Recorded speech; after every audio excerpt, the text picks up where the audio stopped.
an enormous amount of emphasis on growth with the assumption that later on you can translate it into profitability.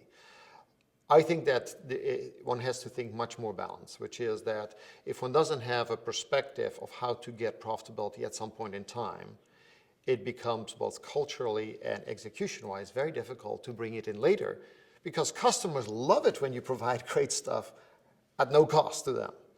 And so telling them later, oh, now you have been using our stuff, we're going to charge you more and more, is not the greatest way to build great customer relationship. So there's always a balance between those two.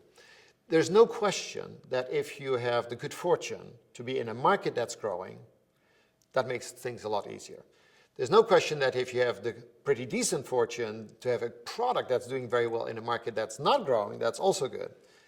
Reality is sometimes you have a market that's not growing and a lot of product challenges, and you still have to execute well. So growth is absolutely a good objective for the trajectory.